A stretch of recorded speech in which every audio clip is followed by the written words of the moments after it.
Hey guys, here we are with a new chapter after 20 years, class 8 STEM.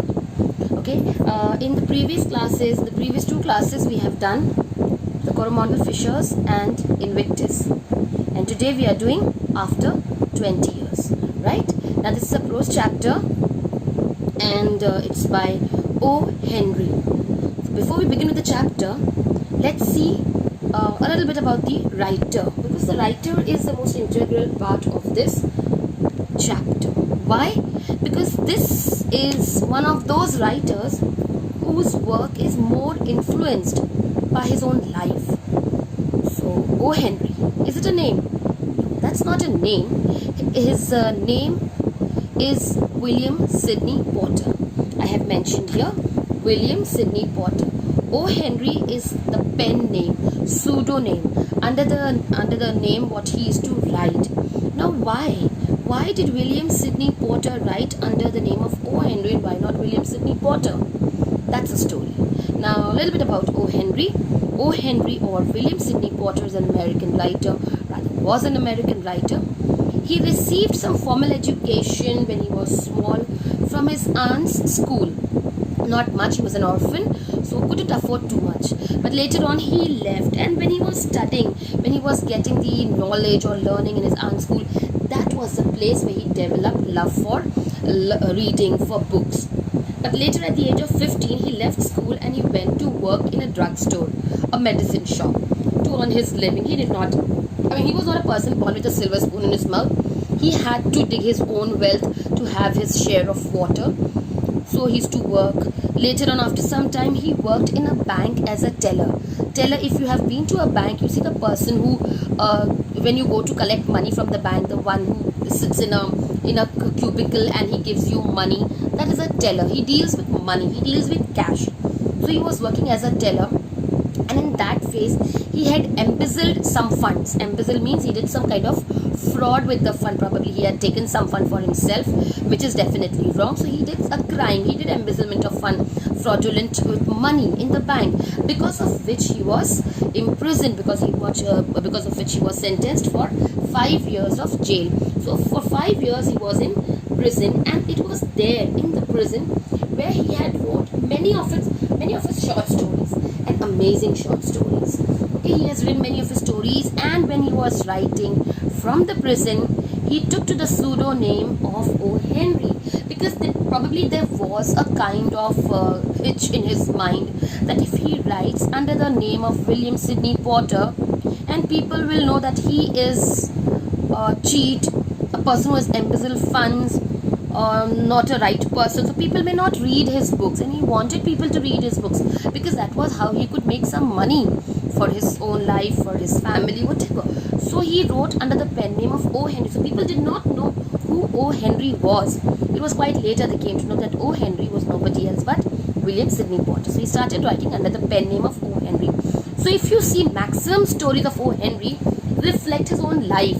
He talks about people, talks about robbers, thieves, fraudulent of money, talks about love, and lot many things which he has himself experienced in his life. Now, William Sidney Potter's stories also have a very important highlight. O. Henry's stories are known to have a sting in the tail.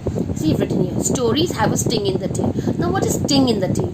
There's always a suspense which breaks up towards the end. So, a sting in the tail. So, here in the story, or any of the story, if you read of O. Henry has amazing stories, and you're from Christchurch, so definitely you might have done some stories like Retrieve Reformation, that's about Jimmy Valentine.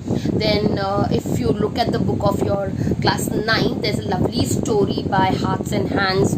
So we see that all these stories display beautiful ideas, and the sting in the tail, it displays that suspense which is broken at the end, and we all are surprised.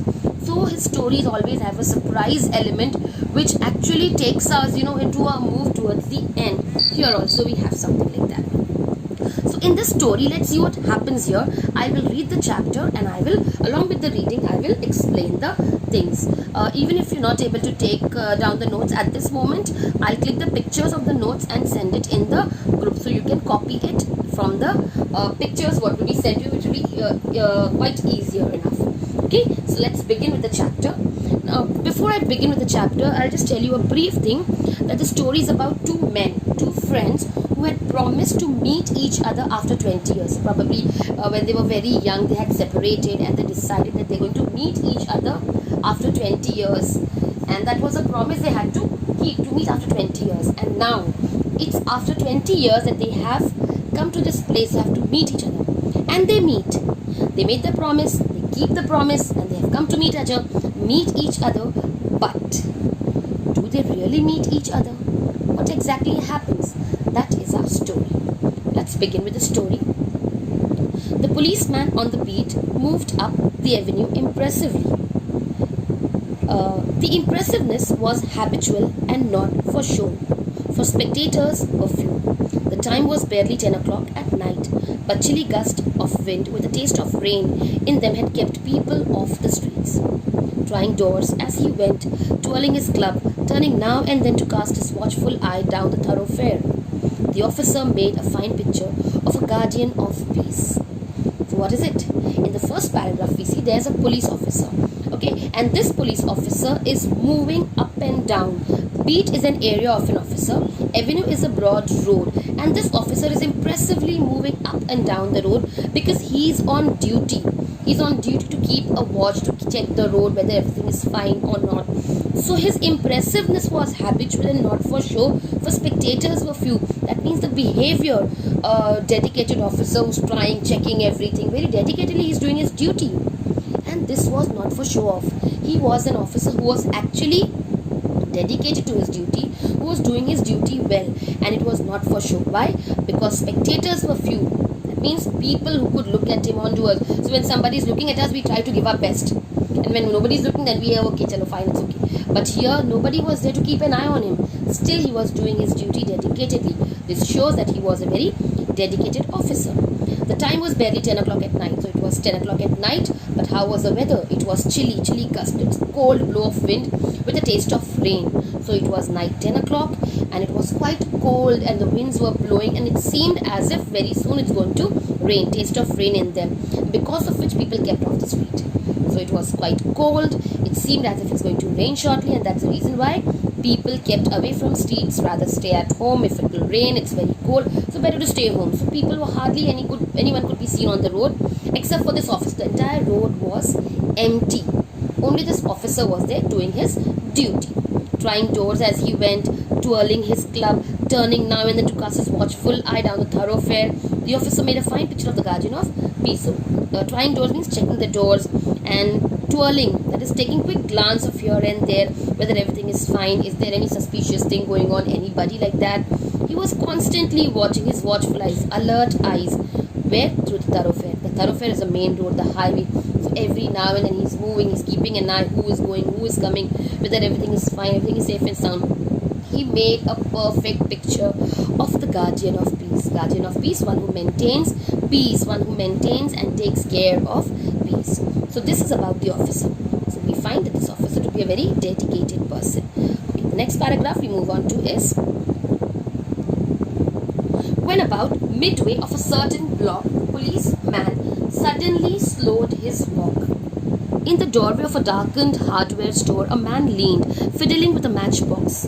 As the policeman walked up to him, the man spoke up quickly. "It's all right, officer," he said, reassuringly. "I'm just waiting for a friend. It's an appointment made 20 years ago.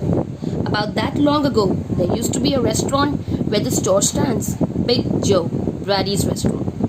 So now, our officer, coming on to the officer. Now the officer, as he was moving, he came across a block of buildings. That is some buildings, and he slowed down his walk. Why he slowed down his walk? Because here, near this building, in the doorway, that was darkened hardware. Why was the doorway darkened? Because this hardware shop was closed. Since the shop is closed, the lights were off, so it was dark there. So in the dark side of that hardware store, hardware is tools,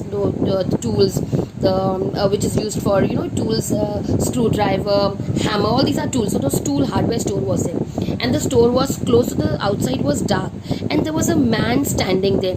leaning and fiddling with a matchbox. Fiddling is to fidget with something in a restless manner. So the policeman came up to him. As soon as the police officer came to this man, the man spoke up because he was not afraid of anything. He very calmly he spoke. It's all right, officer. Nothing to worry about, he says. I am just waiting for you here for a friend, and it's an appointment made 20 years ago. So this is the person, this is that friend who has come here to meet his friend after 20 years. So he's telling the officer that don't worry, things are fine. I'm waiting here for a friend of mine, and this appointment was fixed 20 years back, and today I'm waiting here to meet my friend. He also tells this officer that when I'm standing here, this hardware store, 20 years back when I was here and when we separated from here, there was a restaurant here. The name of the restaurant was Big Joe Brady's Restaurant, and now see, there's a hardware store. So that's what he tells this officer. So we come to know that this is the man who has come here after 20 years to meet his friend, and now he's giving this information to this officer. Okay, we move on to the next page. Okay, so until 5 years ago, said the policeman, it was turned down then. So policeman also knew about that restaurant, Big Joe Brady's Restaurant. So he tells this man that yes, till 5 years ago there was this restaurant, but 5 years back the restaurant has been pulled down. It has been pulled down, and this new store of hardware has come up. Okay, then the man in the doorway struck a match, and the light showed a pale, square-jawed face, keen eyes, with a little white scar near his right eyebrow. His scarf pin was a large diamond, oddly set. So this man of us who was waiting, who has come here after 20 years, who was fidgeting with a matchbox, now he lit his matchstick, probably to light his cigar. So in the light, in the flame of the matchstick, the officer could see the face of this man who has come here to keep his promise of the 20 years. And what kind of a face he had? He had a pale, square-jawed face with eager eyes, keen eyes, who were eagerly probably waiting for his friend. There was a white scar. Scar is a mark on his face near the right eyebrow. So there was a mark near his right eyebrow. His scarf pin was a large diamond. He was wearing a scarf, and the pin was a large